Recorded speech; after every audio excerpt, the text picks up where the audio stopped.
"You're finished, I'm calling the board. I'm calling the police, you're done, old man." That was the soundtrack of my morning HOA President Eleanor Karen Price, screeching in the middle of the street like a kettle left boiling too long. And what was she screaming about? Her beloved black Porsche 911, now resting on jack stands, stripped bare like a luxury jigsaw puzzle, someone dumped out on my curb. Wheels stacked neatly beside my garage. Mirrors removed with surgical precision. Windshield propped safely against my mailbox. Not a scratch, just perfectly disassembled piece by piece. She stomped and flailed while neighbors quietly gathered with their coffees, pretending they weren't enjoying every second. And me, I leaned on my porch railing, sipped my coffee, and said, "Morning, Eleanor. Seems your parking privileges expired."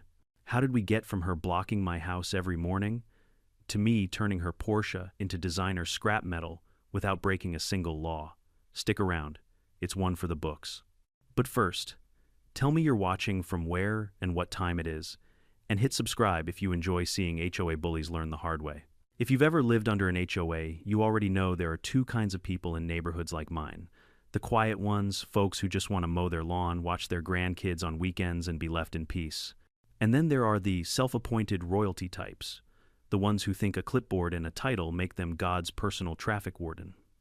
Eleanor Price, our very own HOA president, belonged squarely in the second category. But before she became my daily alarm clock, screaming about bylaws and common area authority, life in Oak Ridge Estates used to be simple. I moved into this neighborhood over 20 years ago with my late wife Marlene. She loved the way the oak trees arched over the street like old friends holding hands. She loved how quiet the mornings were and how the birds sounded like they were arguing cheerfully about breakfast.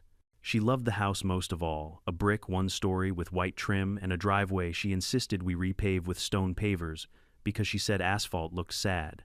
After she passed, I kept everything exactly the way she left it. The roses she planted beside the mailbox, I still prune them every spring.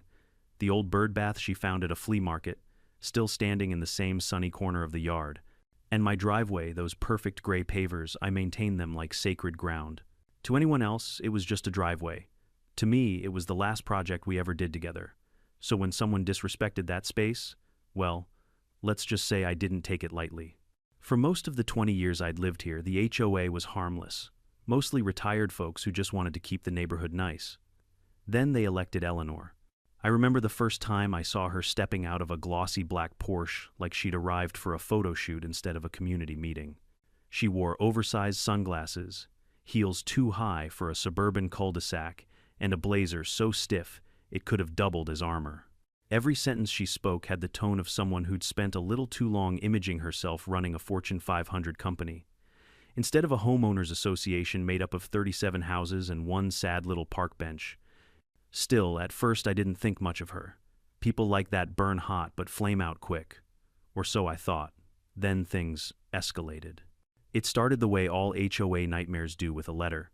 A thin white envelope taped to my door like a little surrender flag. I'd been restoring a vintage Chevy truck inside my garage. The project was taking a bit longer than expected, so one afternoon I rolled the truck half out to give myself more space to work. Only half out, still on my own driveway, not blocking the sidewalk, nothing illegal or unsafe. But that was enough for Eleanor. "You are in violation of HOA Rule 14B, the letter said, prohibiting partial garage overflow or unsightly automotive work visible from the street. Unsightly automotive work. That's what she called a pristine '67 Chevy being brought back to life. I shrugged it off at the time. People like her need to feel important. But more letters followed. A warning about my recycling bin being visible from certain angles. A note demanding I repaint my shutters because they were fading by approximately 6%. A threat of fines because my grass had inconsistent height patterns. I wish I were exaggerating. Still, I stayed polite. Quiet. Reasonable. Because that's who I am. Besides, she never crossed the line from annoying into personal. Not yet. Everything changed on a Tuesday morning in late August. I walked outside with my mug of coffee, ready to head to the shop. The sun was just rising, casting that soft gold light that makes everything look peaceful. Until I saw it. Her Porsche. Sitting directly in front of my house. Not in front of hers, not down the street, not even in a guest spot, no. She parked it directly in front of my driveway. Not blocking me completely, but pulled up just close enough that backing out required a three-point turn worthy of a stunt driver. I stared at it for a long 10 seconds, wondering if she maybe had a delivery coming or a contractor, or literally any normal reason for choosing that exact location. But no, her own curb was completely open. Her driveway was empty. The guest parking lot a few houses down was wide open. I sighed, walked across the street, and knocked politely. Eleanor opened the door wearing expensive athleisure and holding a smoothie the color of radioactive algae.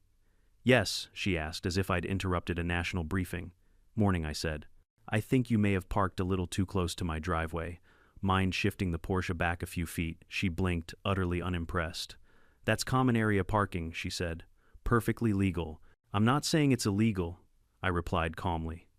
"I'm saying it's blocking access to my driveway." She gave a slow shrug, one of those dismissive little movements that tell you exactly what someone thinks of your existence. "You'll manage," she said, and shut the door in my face. Not a sorry, not an "I'll move it," just a cold, deliberate dismissal. I felt my jaw tighten, but I let it go. One time isn't a pattern. Maybe she was having a bad day. Maybe I caught her in the middle of some Pilates-induced enlightenment. So I maneuvered my truck around the Porsche and left. But the next morning it was there again. Same spot, same angle, same unnecessary inconvenience. On day 3 I knocked again because I still believed in civility. This time she didn't even open the door. Her voice floated through the intercom. "It's legal parking, Marcus. Don't bother me with this again." I stood there in the morning haze, staring at her stupid camera lens, realizing something critically important. This wasn't an accident. This wasn't coincidence. This wasn't even about parking. This was a power move, a message, a psychological HOA turf war, and she wanted to show me that she made the rules, not me, that she could inconvenience me anytime she felt like it, that she was untouchable and I was just another homeowner she could boss around. And if you've ever dealt with a true textbook Karen, you know exactly the kind of smug satisfaction they get from petty dominance. But here's the thing. I may be quiet. I may be patient. I may be old. But I'm not weak. And I'm not someone you push into a corner. Especially not in front of my house. Especially not in front of Marlene's driveway. That was the moment something shifted. Not in anger. No anger is too messy. What I felt was clarity. A cold, precise sense of purpose. If Eleanor wanted a battle over parking, courtesy, and boundaries, then I was going to give her one. And I was going to win it the one way she'd never expect, not with shouting, not with intimidation, not with HOA politics, but with the one thing I've mastered better than anything else in this world: tools, logic, and mechanical perfection. She had just parked her Porsche in front of the wrong house, and she had absolutely no idea what was coming next. For the next several mornings, it became a routine, no, a ritual. I'd step outside with my coffee, breathe in the cool air, and there it would be, Eleanor's Porsche 911 draped arrogantly across the curb in front of my house like it was posing for a magazine shoot. The paint shimmered, the chrome gleamed, and the whole thing practically radiated smugness. Not because the car was smug, cars are innocent, but the driver, different story. On day 4, I tried something different. Instead of knocking on her door again, I left a polite note under her windshield wiper. Nothing dramatic, just "Good morning. Please avoid parking directly in front of my driveway again. It obstructs access. Thank you." Short, polite, civil. The next morning I found my note, stuffed into my mailbox, crumpled into a tight little ball like a spitball aimed at my dignity. That was the morning I stopped pretending this was anything but deliberate. By week 2, the Porsche's presence in front of my house became as predictable as sunrise. Neighbors noticed. Old Mr. Patterson, 2 houses down, shook his head every time he walked past. "Woman's got no shame," he whispered one morning. "She fined me last month because my garbage can wasn't facing the street properly. The wheels were turned the wrong direction," she said. "Mrs. Klein," a retired schoolteacher, told me, "she's been bullying folks around here ever since she became HOA president. But nobody wants to speak up. She knows the rules better than anyone and twists them like pretzels." I didn't realize it then, but the entire neighborhood had been holding its breath for someone, anyone, to stand up to her. And without meaning to, I was becoming the poor soul elected by fate. One morning, after nearly clipping her car while backing out, I decided enough was enough. I strode across the street and knocked firmly on her door. She opened it, halfway blocking the entrance with her body, like she didn't want me contaminating her oxygen supply. "What now?" she muttered, arms folded. "You're blocking my driveway again," I said, as calmly as possible. "I need you to move your car." Her eyes narrowed. "That space is common property. I can park there if I want. You're causing an obstruction. You're being dramatic." Then she leaned in slightly, her perfume sharp enough to kill houseplants. Maybe if you kept your property tidier, we wouldn't be having these problems. Tidier, I raised an eyebrow. She pointed to my driveway. I saw that old truck project you rolled out last week. It's an eyesore. I just assumed you didn't care about curb appeal. I felt my teeth grind. That truck was my wife's favorite restoration. Oh, she said dismissively, well, it still looked like junk. I had to take a moment, just one, to stop myself from saying something I'd regret. Instead, I asked, are you going to move the car or not? She smiled a tight, satisfied little smirk. No, she said. I don't think I will. Then she closed the door. Right in my face. That was the first day I called the police. The officer who arrived was young, polite, and visibly uncomfortable to be dealing with what he clearly thought was petty neighbor drama. Unfortunately, sir, he told me, because her car isn't actually blocking your driveway by law, just close to it, we can't ticket her. So she isn't doing anything wrong, I asked. She's certainly being inconsiderate, he admitted. But legally speaking, it's an HOA matter. He walked across the street to talk to Eleanor. I watched from my porch as she transformed instantly into a sugary ball of innocence. Oh, officer, I would never intentionally inconvenience my neighbors, she cooed. I just didn't realize the spot was so sensitive. You know how confusing these common areas can be. I'll be more mindful. I didn't have to hear the rest. I saw the way she giggled, brushing imaginary dust off her designer leggings. I saw the way the officer softened, and I saw the way she looked at me afterward, a tiny, victorious sneer. That look said everything. The next day she parked even closer, close enough that I had to fold my side view mirror just to get out. I decided to take it to the HOA board. We had a monthly meeting anyway, and I figured it was time to bring this nonsense into the open. That night I arrived at the clubhouse early, hoping to speak calmly with a couple of the board members. But as soon as I walked in, I realized something was wrong. Eleanor had already beaten me there. She stood at the front of the room with several papers in hand, papers that looked suspiciously like written complaints. Well, speak of the devil, she said loud enough for the whole room to hear. The man of the hour. I ignored the jab and took a seat. The meeting started. First item on the agenda, me. Or more specifically, property violations at the Jones residence. I blinked. Excuse me, Eleanor smiled sweetly. It has come to my attention that your work truck was stored outside your garage for several days, violating Rule 14B. Additionally, your recycling bin was visible from the street last Thursday, and one of your shutters appears to be fading, possibly requiring repainting. I stared at her, stunned. She wasn't just inconveniencing me anymore. She was weaponizing the HOA against me. When I brought up the Porsche parked outside my house every morning, she dismissed it instantly. That's legal parking, she said. He's blowing it out of proportion. A couple of weaker board members nodded, not daring to challenge her, but others looked uneasy. Mr. Patterson eventually spoke up. I've seen her car there every day. It's getting out of hand. Eleanor shot him a glare sharp enough to cut meat. He went silent. The rest of the meeting was pointless. Every issue I raised was brushed aside. Every concern redirected. Every voice that dared speak up grew quiet under her stare. I left that night feeling something I rarely feel. Helpless. Not because I couldn't fight, but because I was fighting someone who didn't play fair. Someone who twisted rules, manipulated people, and hid behind the HOA like a shield. Someone who believed she was untouchable. But here's the thing about people who think they're untouchable. They always underestimate the quiet ones. And I've rebuilt entire engines from nothing but bolts and rust. I know how to take things apart. I know how to break something down so thoroughly that when you finally look at it, it doesn't even resemble what it used to be. So the next morning when her Porsche was sitting in front of my house, again gleaming, arrogant, expectant, I didn't feel anger. I felt clarity. A clean, sharp, perfect kind of clarity. If she wanted to make this a long-term battle, then I was going to show her exactly how long my patience and my skill could last, because she was playing checkers. But I've always been a chess man. And I had just moved my first piece. The very next morning, day 15 of this ridiculous parking standoff, I stepped outside at exactly 7:02 a.m., coffee in hand, already bracing myself. And sure enough, there it was. The Porsche sat so close to my driveway that a squirrel couldn't have squeezed between her bumper and my stone pavers. A sick part of me actually admired the consistency. This wasn't laziness. This wasn't forgetfulness. This was a ritual for her now, a little morning thrill, a way to assert dominance. And then came the moment that tilted the scales. As I was inching my truck out for work, Eleanor walked by with her fluffy white designer dog, a trembling little creature dressed in a pink sweater that probably cost more than my monthly groceries. She paused, watched me maneuver around her car, and gave the kind of smirk you normally only see on villains right before they push a button that launches a missile. "Careful," she said sweetly. "Wouldn't want you to scratch my Porsche."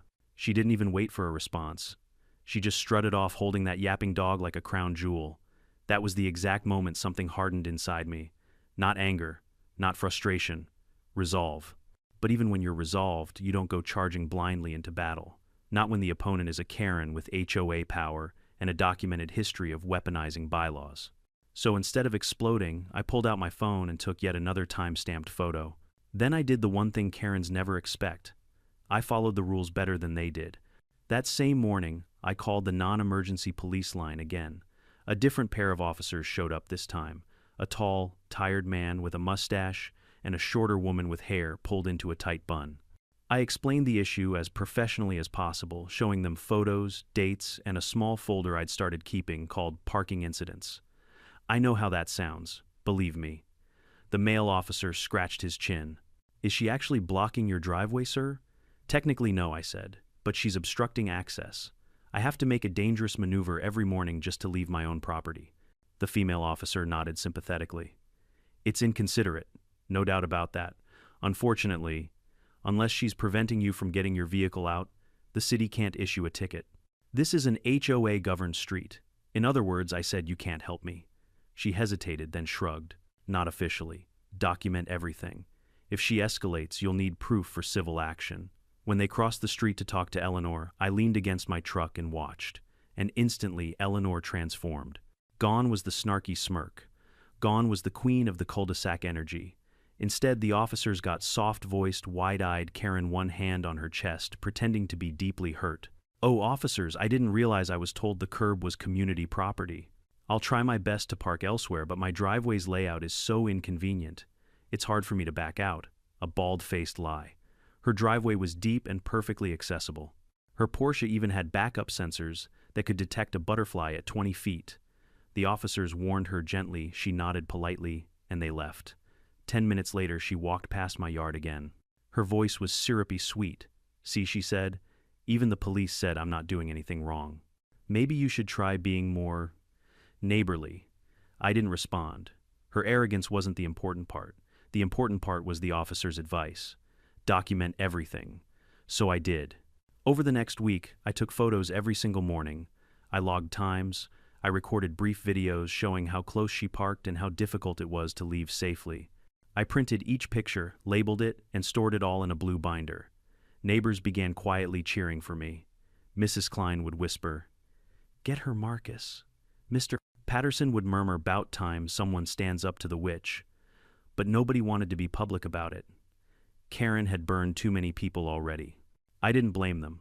I didn't need a cheering squad. I needed evidence. Because if I was going to push back, I wanted it to be righteous, undeniable, and absolutely legal. One morning I got fed up enough to try tow trucks again. I hadn't forgotten how she'd scared off the last company, but I wasn't done yet. I called 3 different towing services. One hung up as soon as I mentioned HOA dispute. Another politely declined. The third said they'd try. When the tow truck arrived, it made that beautiful beep, beep, beep sound as it backed up to her Porsche. The driver hopped out, a big guy with forearms thicker than my legs. "You authorize removal?" he asked. "Yes, it's obstructing access to my driveway," I replied, handing him the paperwork I'd prepared. He nodded and got to work. But right on cue, Eleanor burst out of her house like she'd been launched. Her hair was in curlers. Her pajamas were neon green. Her voice was nuclear. "What do you think you're doing?" she screeched. The tow operator ignored her. He was a professional. She marched right up to him.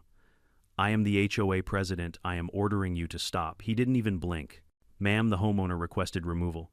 "I have every right to you touch that car, and I will sue you. I swear I will drag your entire company through the courts. I'll have your license revoked. I'll make sure you never tow another vehicle in this state again." The driver paused. I saw the hesitation, the calculation. A simple tow job wasn't worth months of legal hell. "Sorry, sir," he whispered to me. "She's too much trouble." And just like that, he unhooked the Porsche and drove away. Eleanor watched him go with a victorious smirk, then turned to me, arms crossed triumphantly. "You really should stop embarrassing yourself," she said. "You won't win this." Then she strutted back inside like she'd just conquered Rome. I stood there, jaw tight, fists clenched. Not in rage, in realization. I couldn't win playing her game. I couldn't win using her rules. She had the HOA under her thumb. She could bully tow drivers. She could rewrite reality in front of police. But there was one battlefield she couldn't control. The law. Real law. Not her twisted HOA interpretation of it. And suddenly, I knew what my next move was. That night, I pulled out every HOA document I had. The bylaws, the covenants, the city municipal codes, state property statutes. I sat at my dining table with a highlighter, reading glasses, and a pot of black coffee. Hours passed. Then it happened. I found something. A city ordinance about repeated obstruction of access. A state statute about persistent nuisances caused by improperly parked vehicles. HOA rules about harassment or targeted action toward another resident. And even better, another rule about vehicles left unattended causing safety hazards. If a vehicle creates a nuisance, the property owner has the right to remove or abate that nuisance, and nowhere did it specify how. The wording was vague, beautifully vague. My mind clicked like an engine purring to life. She thought she was untouchable. She thought she could bully everyone with her title. But there's something about mechanical men like me. Give us a problem and we'll take it apart piece by piece, literally. That night, as I closed my binder full of evidence and highlighted statutes, I whispered to myself, "You want to play games, Eleanor Fine? Let's play my game." What I didn't know yet, what she definitely didn't know, was that this game would end with her Porsche looking like a high-end jigsaw puzzle scattered across my curb. And I would sleep better than I had in months. I've always believed a man's greatest strength isn't his fists, it's his patience. Patience builds engines. Patience restores classic cars. Patience turns an old man with a wrench into the only line of defense between chaos and craftsmanship. So when I decided to deal with Eleanor Karen Price once and for all, I didn't act out of hot-headed anger. I acted with the kind of cold, steady deliberation you develop only after 6 decades on this earth. The first step wasn't grabbing my tools. It was grabbing my notebook. For the next few days, I did nothing that she could interpret as retaliation. Nothing confrontational, nothing aggressive. I let her fall back into her rhythm, the rhythm of entitlement. At 7:10 every morning, her Porsche slid into place like clockwork. Sometimes closer to my driveway, sometimes further. Occasionally angled as if she were experimenting with the maximum annoyance achievable within the boundaries of physics. She'd walk away without looking back. Never once did she acknowledge the inconvenience she caused me or the danger she added to the road. But I didn't glare, didn't complain, didn't even poke my head outside when she passed. I let her think she'd won. That's the thing about people like her. They only understand pressure when you remove it. Take away the resistance and they get sloppy, careless, comfortable. And comfort makes arrogance predictable. While she was busy admiring herself in the HOA clubhouse windows, I was busy setting up my operation. My garage, usually the birthplace of restored Corvettes and polished Fords, became a war room. Every evening I spread out city codes, HOA bylaws, and printed copies of parking regulations like they were blueprints to a castle I was preparing to siege. I highlighted every sentence that mentioned obstructions, every clause that allowed removal of public nuisances, every paragraph that justified action necessary for safety or access. I took notes like a student studying for finals. Half of me felt ridiculous. The other half felt alive. The deeper I went, the more I realized something important. Eleanor had spent years bullying people using the bylaws, but she didn't actually understand the laws she waved around like a sword. That's the thing about tyrants, they rarely read the fine print, but I did, and that fine print became my arsenal. Once I had the legal framework mapped out, I needed documentation. I'm a mechanic, not a lawyer, but I've lived long enough to know the value of evidence. If things escalated, and with Karen, that was guaranteed, I wanted to stand unshakable. So I took pictures every morning. Not just pictures, strategic pictures. Wide shots to show street layout. Close shots to show distance to my driveway. Side angles to show sightline obstruction. Photos with the newspaper in frame to prove date. I recorded short videos showing how I had to maneuver dangerously close to her bumper just to leave my own home. I even printed out a map of our cul-de-sac and marked the parking patterns over 2 weeks. By day 7, my blue binder was nearly full. By day 10, it was overflowing. Every page was another nail in the coffin of her inevitable downfall. But legal groundwork wasn't the only thing I was preparing. I was also cleaning, sharpening, and organizing my tools. That part honestly felt therapeutic. I lined my socket wrenches by size on the workbench, polished the steel of my pry bars, checked the torque setting on my impact wrench, even replaced the worn pads on my creeper board. I wasn't preparing for destruction. I was preparing for art. Because if I was going to take apart a Porsche 911, I was going to do it with the same precision I applied to every classic car that ever rolled through my garage. Every bolt I removed would be accounted for. Every part neatly stacked. Nothing damaged, nothing broken. What I intended to do wasn't vandalism. It was non-destructive mechanical disassembly. A phrase that sounds boring until you consider how devastating it is to someone like Eleanor. Once my tools were ready, I drafted the most important weapon of all. A letter. Not a handwritten note. Not a folded scrap of paper tucked under a windshield. A formal, legally formatted, meticulously referenced document. It cited Municipal Code 6.41 subsection C. Property owners may abate ongoing nuisances obstructing access or safety. It cited HOA Bylaw 4. 7. A no resident shall repeatedly utilize shared or public space to harass or target another resident. It cited State Vehicle Statute 18-244 vehicles creating persistent safety hazards may be relocated or rendered inoperable for removal. The last line of the letter was my favorite. Failure to cease obstruction may result in removal, relocation, or partial disassembly of said vehicle as allowed by law. This letter serves as the final notice. I printed 2 copies, one to mail via certified mail signature required, the other laminated, sealed, and placed in my blue binder. On Friday afternoon, I watched from my window as the postal worker knocked on Karen's door.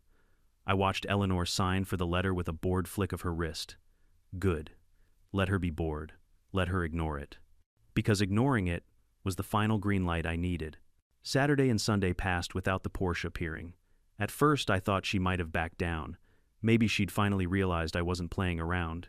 Maybe she had more sense than I gave her credit for. But then Monday arrived. At 7:03 a.m., I heard the sound. That familiar low purr of a German engine tuned for vanity more than performance. I lifted my blinds just a crack, and there she was. Karen pulled up in front of my house, slowed to a crawl, and parked her Porsche deliberately, almost theatrically, half an inch closer to my driveway than she ever had before. She stepped out slowly, adjusted her sunglasses, straightened her blazer. Then she turned and stared directly at my window. A challenge, a taunt, a declaration. She actually smirked before walking off, and I smiled. Not the smile of victory. Not yet. The smile of a man who has been handed exactly the mistake he was waiting for. That night I didn't sleep. I waited. Waited until every house on the street went dark. Waited until the last porch light clicked off. Waited until the cicadas were the only witnesses awake. At 2:14 a.m., when the world was silent, I opened my garage. The sound of my rolling toolbox echoed like a war drum. Every clink of metal on metal, every wheel of the floor jack rolling over concrete. Every soft hiss of air as I checked pressure on the jack stands. This wasn't revenge. This was engineering. This was justice by way of grease and torque. This was years of mechanical experience finally finding a very deserving canvas. When I stepped outside with my tools under the moonlight, I didn't feel anger. I felt clarity. Calm, steady, unwavering clarity. Karen thought power came from yelling, from titles, from fear. But real power, it comes from knowledge, from precision, from the quiet confidence of a man who knows exactly what he's doing. I approached her, Porsche placed my hand on the hood and whispered, "Let's get started." Because if she wanted to misuse the rules, I was about to use them better. And by the time the sun rose, her precious Porsche wouldn't be blocking anything ever again. There's something almost sacred about a neighborhood at 2 a.m. The streetlights cast long, soft shadows. The cicadas hum like a quiet choir. The wind carries the smell of freshly cut grass from 3 houses down. Everything feels still, like the whole world is paused. Perfect. Absolutely perfect. I eased my garage door open, careful not to let it rattle. My rolling toolbox followed its wheels, whispering across the smooth concrete. Then came the floor jack, my trusty steel beast, low profile, smooth, silent, capable of lifting a small tank if I asked it to. I had one goal tonight. Not to punish, not to destroy, but to teach. Teach Eleanor that boundaries matter. Teach her that common property isn't her personal playground. Teach her that I was not some elderly man she could push aside with a fake smile and a clipboard. This wasn't revenge. This was a lesson. and like any good lesson, it would be thorough, precise, and unforgettable. The Porsche sat in front of my house, glinting under the streetlights. Its glossy black paint reflected the moon like polished onyx. Beautiful car. One of the best machines Germany ever produced. It didn't deserve its owner. I took a deep breath, set my tools beside the driver's door, and slid the jack under the frame. I located the factory-approved lift points. Years of working with European cars had taught me exactly where a Porsche would complain if lifted wrong. But I wasn't about to make mistakes tonight. This needed to be perfect. With slow, deliberate pumps of the handle, the front of the Porsche rose off the pavement. The soft groan of metal and hydraulic pressure was a lullaby to my mechanic's heart. Once the jack stands were in place, I lowered the car onto them gently. Solid, stable, no shifting, no risks. Next came the impact wrench. Now, most people imagine impact wrenches as loud, obnoxious things, the kind NASCAR pit crews use at ear-splitting volume. Mine wasn't like that. I'd modded it myself, tuned it. It purred with a soft, controlled buzz, a whisper of power. The lug nuts spun off like they'd been waiting all week for this moment. One by one, I removed all 4 wheels, Michelin pilot tires, black alloy rims worth a fortune. I set each wheel on a padded blanket by my garage wall, arranging them in a neat row like art pieces. Step 1 complete. If Eleanor happened to peek out her window right then, she'd have dropped dead from shock. But she didn't. She slept soundly, blissfully unaware of the mechanical surgery happening outside. With the wheels gone, the Porsche looked vulnerable, almost embarrassed. Good. Next was the battery. Porsches store their battery in the trunk, well, technically the frunk. I popped it open quietly, unscrewed the protective casing, and disconnected the terminals. No battery meant no alarm, no ignition, no electronics. No chance she could turn it on and pretend nothing happened. The battery, heavy and cold, went next to the wheels. Step 2. Then came the mirrors. Not many people know this, but Porsche side mirrors are attached with a series of hidden bolts and a locking clip that requires a special tool. Lucky for me, I had that tool. Lucky for her, I wasn't planning to damage a single part. Pop, slide, twist, lift. Both mirrors came off smoothly. I wrapped them in microfiber towels and placed them gently beside the battery. 3 steps down. The smaller parts were next wipers, rear spoiler bolts, and a few non-essential panels. Each one removed effortlessly, each one stacked carefully like puzzle pieces. The sight was beautiful. A German masterpiece slowly turning into a deconstructed sculpture. The windshield was the final boss. Modern Porsche windshields are bonded to the frame with urethane adhesive. Removing one without shattering it is an art. You need a flexible blade, heat gun, steady hands, and the ability to move like a surgeon rather than a mechanic. Most shops don't even try, they call specialists. But I'd done it dozens of times. I heated the corners gently, slid the blade between the glass and the frame, worked it back and forth, slowly slicing through the adhesive. Bit by bit, line by line. 22 minutes later, the windshield broke free with a soft sigh. I attached suction cups, lifted it carefully, and carried it over to the side of my house like it was an ancient artifact. Not a single crack. Perfect. Always perfect. At this point, the Porsche looked like something out of a post-apocalyptic movie stripped hollow sitting on steel stands. But everything was intact, reversible, legal, a removable nuisance, nothing more. I cleaned up my tools, wiped down the street because I am that level of petty and tidy, and stood back to admire my work. It was satisfying. Not in a vengeful way, not in a triumphant way, in a complete way. Like finishing a restoration job or solving a mechanical puzzle. This wasn't destruction, this was order. The kind of order my wife would have smiled at. I took one final photo of the Porsche just for my binder and went inside. I showered, changed into clean clothes, brewed a fresh pot of coffee. Then I sat in my armchair by the window, watching the sky lighten to soft gold. This was going to be a hell of a morning. At exactly 7:18 a.m., like an alarm clock set by the universe, Eleanor's front door flew open. She stepped out wearing a robe that probably cost more than my pickup truck, clutching a thermos of herbal tea. Her hair was wrapped in a silk scarf. Her lips pursed like she'd tasted something sour. She strutted toward her Porsche, then froze. For a full 5 seconds she didn't move, didn't blink, didn't breathe. Her brain was buffering, loading the nightmare pixel by pixel. Then came the sound, a high-pitched animal-like shriek that echoed through the neighborhood and sent a flock of birds scattering. Oh my God, what did you do? What did you do to my car? Her voice cracked like broken glass. Neighbors stepped onto porches, curtains fluttered open, camera phones quietly recorded. I stepped outside slowly, sipping my coffee like this was any normal Tuesday. "Morning, Eleanor," I said calmly. "Looks like you're missing a few parts." You psycho," she screeched. "You destroyed it. You destroyed my Porsche." I tilted my head politely. "Destroyed, no. Everything is safe. Battery wheels, mirrors, windshield, all over by my garage. You're welcome to pick them up any time." "You had no right." "Oh, I did," I replied, taking another sip. "Your vehicle was a repeated obstruction. I warned you. In writing. Certified mail. Legal citations included. I even laminated a copy if you'd like it. This is illegal." "Actually," I said, pulling out my binder like a magician, revealing a trick, "it's very legal." That's when she screamed the legendary sentence that would become our neighborhood's favorite catchphrase. "You're finished, I'm calling the board. I'm calling the police, you're done, old man." And while she flailed and shrieked, I smiled. Not because I'd won, but because this was only the beginning of her downfall. One meltdown, one ruined Porsche, one long overdue lesson, and she hadn't even met the police yet. If you've never heard a full-grown adult scream like a toddler who just dropped their ice cream, then you've never seen an HOA president discover her Porsche has been dismantled piece by piece at sunrise.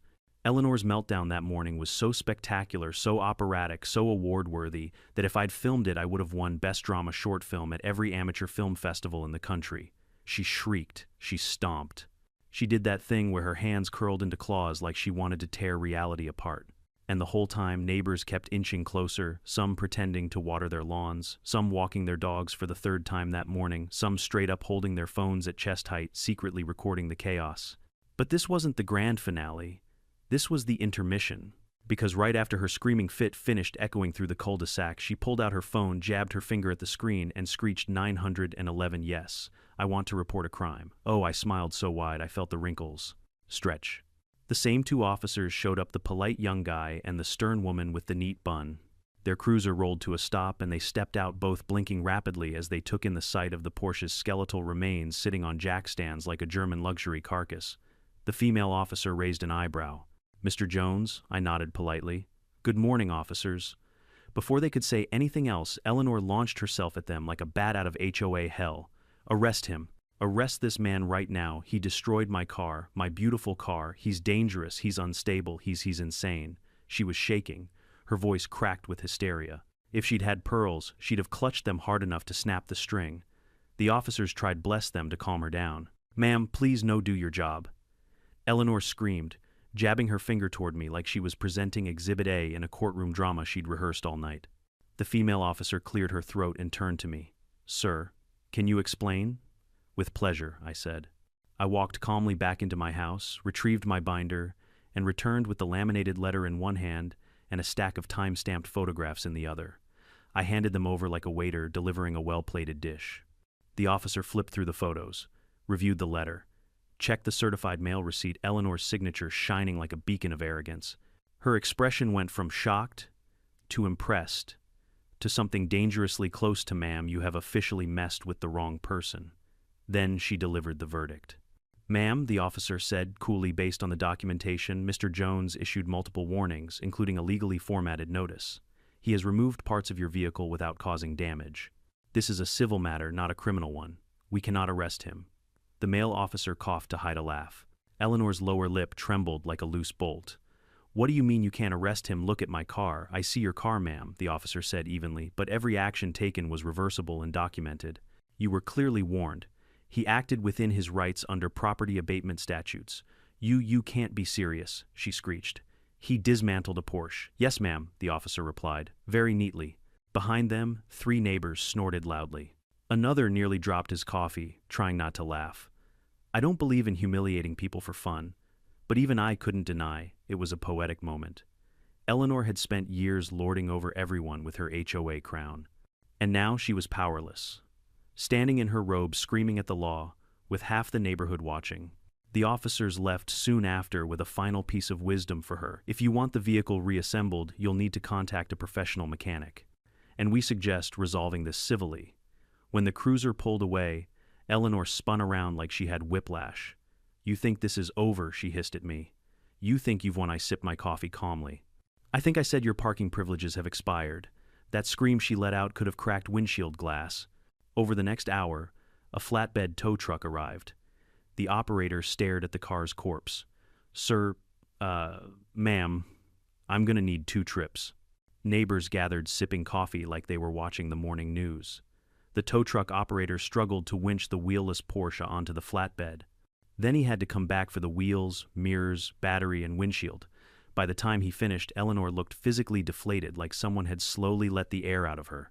Her posture slumped, her voice hoarse, her robe askew, her tyranny cracked. But she wasn't done, not by a long shot. 3 days later, I received a letter, a very thick letter. A letter embossed with the name Law Offices of Burton and Stevens representing Eleanor Price. Inside was a lawsuit for $500,000. Claims included property destruction, emotional distress, defamation of character, harassment, and my personal favorite, deprivation of personal transportation, critical to HOA president duties. They basically claimed dismantling her. Porsche prevented her from being Queen Karen of the neighborhood. I nearly laughed so hard I choked on my tea. $500,000. Over a reversible disassembly she'd been warned about. I set the papers down, rubbed my temples, and whispered to myself, "Okay, Eleanor, you want round 2. Fine." So I called my nephew. He works for a law firm downtown. He referred me to a woman named attorney Lydia Grant. Lydia was quiet, razor sharp, and had the calm energy of someone who eats entitled people for breakfast. I met her in her office, a place filled with framed legal victories and plants she hadn't watered in months. She skimmed Eleanor's lawsuit, smirked, and said, "Oh, this is adorable." Then she opened my binder, the photos, the timestamps, the certified mail, the laws I'd highlighted, and her smirk became a grin. "Mr. Jones," she said, "this is the most beautifully organized neighbor dispute file I've ever seen. You didn't just cover your bases, you built a cathedral on them." For the first time in months, I felt my shoulders relax. "We're not just going to defend you," she continued. "We're going to crush them." What followed was the beginning of Karen's unraveling. Lydia sent a counter-notice, demanded dismissal, threatened a countersuit for defamation and harassment. She subpoenaed HOA communications, requested meeting minutes, demanded they release financial records. And that's when the real secrets came out. Turns out, Eleanor had been waiving her own HOA fines, using HOA funds for executive expenses, issuing citations without board approval, and making unilateral decisions that violated their own bylaws. When the board discovered they could be held personally liable, they panicked. They called an emergency meeting. It was not a pretty sight. Board members confronted her. Residents demanded her removal. Her lawyer begged for a recess. Phones recorded everything. At one point, Eleanor shouted, "This is all because of that man and his stupid driveway." To which someone loudly whispered, "Well, maybe don't park your Porsche in front of it every morning, genius." The whole room erupted, and that was the moment it all fell apart. The lawsuit was withdrawn. The board unanimously voted to remove her as president. She was banned from issuing citations. She was fined for misuse of funds, and she was forced by legal agreement to issue a public written apology. 30 days posted, pinned at the top of the HOA Facebook page. By the time the sun set on her reign, Eleanor had gone from tyrant to community punchline. She moved out 3 months later. Her house sat empty for weeks, like even the building itself wanted a break from her spirit. And me, I slept better than I had in years. You'd think that after the lawsuit collapsed, after the board booted her from power, after her apology letter became the most screenshot post in HOA history, Eleanor would finally learn her lesson. But some people don't learn. They endure like a stain on your favorite shirt. Even when the color fades, the outline remains. The weeks after her downfall were interesting. Some mornings I'd see her peek through her blind's eyes, puffy hair unbrushed, just to check if I was outside. If I happened to be standing on my porch drinking coffee, she'd slam the blinds shut so fast I swear she left a dent in the wall. Other days, she timed her walks so precisely to avoid me, you'd think she was coordinating military maneuvers. But most days, she did nothing. No clipboard, no HOA vest, no barking orders at teenagers or lecturing dog walkers about leash lengths. Just silence. The kind that feels heavy, the kind a person makes when their world has shrunk around them. For the first time since she moved into the neighborhood, I saw Eleanor Price as not just a bully, but a small woman in a big robe clutching her grievances because they were the only things she'd ever owned. The Porsche saga wasn't over yet. Not by a long shot. One crisp sunny morning I walked out to check my mail and spotted a familiar sight, a bright yellow flatbed truck pulling up in front of Eleanor's house. It was the same towing company that had hauled away the Porsche in pieces. The driver, a big guy with a beard who always smelled faintly of engine grease, hopped out and nodded at me. "Morning, Mr. Jones?" "Guess what? She's doing round two." "Round two?" I asked. He smirked. Porsche came back from the dealership. New windshield, recalibrated frame, refitted mirrors, new alignment, all four wheels torqued to spec. Even got a complimentary detail. And she refused to pay the reassembly bill. I blinked. "You're telling me she sent the car to get put back together and then didn't pay for the work?" "Yep," he said, snapping his gum. "Dealership kept it for 30 days. Then they filed a mechanic's lien. Now I'm here to repossess the Porsche." I couldn't help it. I burst out laughing. Not loudly, not obnoxiously. Just the quiet laugh of a man who just discovered karma had a subscription plan. The driver shrugged. "Some folks just don't believe rules apply to them. I could have told you that," I said. He winked, then went off to do his job. 10 minutes later, the Porsche, fully reassembled and looking brand new, was chained to the flatbed and disappearing down the street like a defeated knight being dragged off the battlefield. Eleanor watched from her window. She didn't scream this time. She didn't call the police. She didn't bang on her door and demand justice. She just stood there, still. And in that stillness, I saw something crack. Not loudly, not violently, softly. Like something inside her had finally given up. 3 weeks later, a real estate sign appeared in her yard. A bold red one for sale, price to move subtle. Within days, agents and buyers streamed in. Everyone avoided me, probably because Eleanor told them some wild story about the unstable neighbor who dismantles cars. But buyers aren't stupid. They read the public HOA minutes. They saw the apology post. They heard the whispers. By week 2, the sign changed to price reduced, motivated seller. By week 3, open house, all offers welcome. And finally, after a month of no takers, sold at a loss. She didn't even say goodbye. On a gray Wednesday morning, I saw a moving truck pull up. A few hired hands loaded her things. Eleanor came outside wearing sunglasses big enough to block out the whole neighborhood. She looked smaller somehow. Deflated. Softer. She paused at the end of her walkway and stared across the street. Right at me. I thought she might yell, or apologize, or say something meaningful, but she didn't. She simply shook her head, whispered something I couldn't hear, and got into the back seat of a black SUV.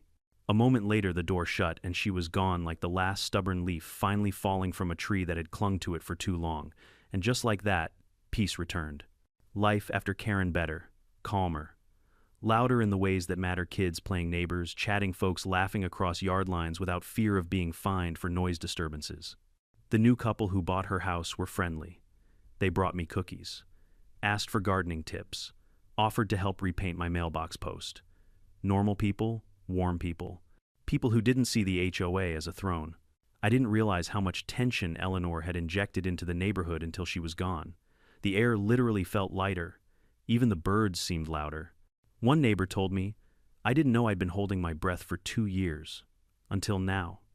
And honestly, I felt the same way. A few weeks later, I found myself on my porch at sunrise, coffee in hand, watching the sun paint the paving stones my wife and I installed so many years ago. I thought about everything that had happened. The fights, the insults, the screaming, the lawsuit, the Porsche on jack stands. And for a moment I wondered, was it all worth it? The binder full of evidence, the night studying laws, the surgical disassembly of a very expensive car. Then I looked at my driveway, clean, empty, peaceful, and I heard my wife's voice in my memory. "Clean lines, Marcus. Everything in its proper place. That's peace." And I knew the answer. Yes, it was worth it. It wasn't about revenge. It wasn't about pride. It wasn't even about the Porsche. It was about boundaries, respect, home, keeping a promise to the woman I loved to protect our space, even after she was gone. When Karen parked in front of my house every morning, she wasn't just inconveniencing me. She was disrespecting my memories, my life, my sanctuary. And sometimes you have to stand up for the things that matter most. Even if it means picking up a wrench and teaching an HOA tyrant the difference between power and responsibility. The new neighbors planted roses along the front of their home last week. Red ones. Just like Sarah used to grow. One of the little girls next door asked if she could help me wash my truck. I handed her a bucket and a sponge, and she giggled like I'd given her the keys to the kingdom. Those are the moments that make a neighborhood feel whole. Not rules, not citations, not parking guidelines. Connection, kindness, respect. As for me, I start most mornings the same way, coffee in hand, sun rising, driveway clear, and the deep, quiet satisfaction that sometimes, just sometimes, the good guys win. If there's one thing this whole saga taught me, it's this: karma isn't loud, karma isn't fast, karma is precise. Bullies, tyrants, and petty dictators rely on intimidation. They depend on people being too tired, too polite, or too scared to speak up. But when you stand your ground with calmness, with intelligence, with documentation, they crumble. Not because you hurt them, but because they were never as strong as they pretended to be. Protect your home, protect your peace, and never ever let someone walk over you just because they're louder. Now I want to hear from you. Have you ever dealt with a Karen, an HOA bully, or a neighbor who pushed you too far? Tell your story below. I read every comment. And if you enjoy justice served with a side of humor, don't forget to subscribe for more HOA stories just like this.